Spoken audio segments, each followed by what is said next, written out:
Where we started Aranya Agriculture Alternatives NGO. We started in Medak and Adilabad district. In Adilabad, we are working with special in tribal communities. So where many varieties of tribal ethnic people are there, community indigenous people are there. Because nowadays what is happening is many of the tribals, they are into the forest. They used to live in the forest, and moreover food products they used to get from the forest. Once forest starts degrading, they lost their livelihoods. They started coming out and started commercial crops. So recent days what is happening is, so wherever the vacant forest lands are there, government is providing legal pattas for the tribal community. So in those areas, in those people, where we started, Aranya started providing tree-based farming systems with the help of NABARD. NABARD is supporting, financial support is for the tribal development fund. And in 1,000 families in 3 years period, each family has to support, each develop 1 acre of the tree-based farming system, orchards. It's like a mango, amla, and other food crops, like food varieties, like sapota and other allied crops also we are providing. So NABARD is providing for 2 species, and additionally Aranya is providing for other species.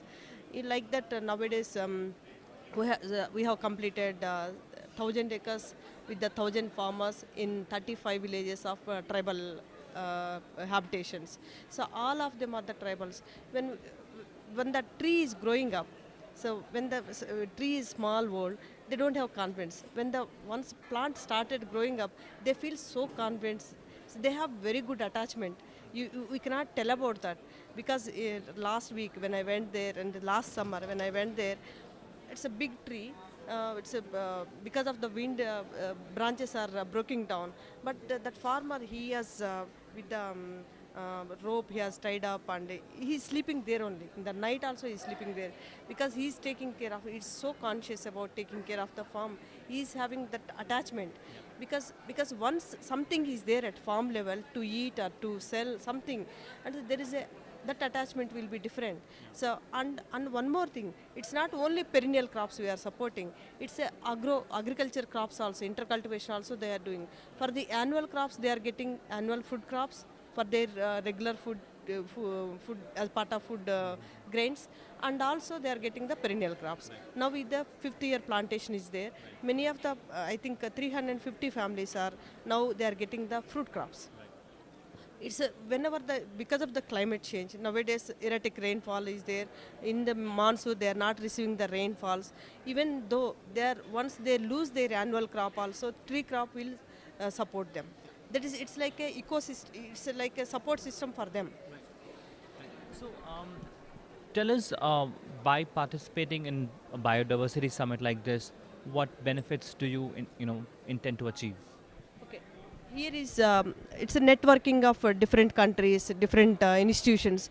Those who are working in similar kind of things, we can learn from here. We can implement at grassroots level. So ideas and knowledge sharing, we can know at policy level. So what is happening at policy level also, we'll know. We'll come to know. Based on that, our organization will trickle down the concept.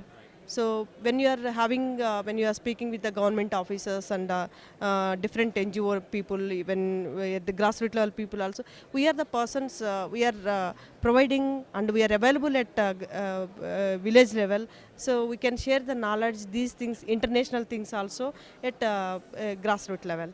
So that is the network we are having, because civil societies, NGOs, they live with the people. So they are with the people, because we have that opportunity to learn, to have a network with the bigger community. The learnings we can take to the grassroots level. That's the opportunity we got this participating in COP 11.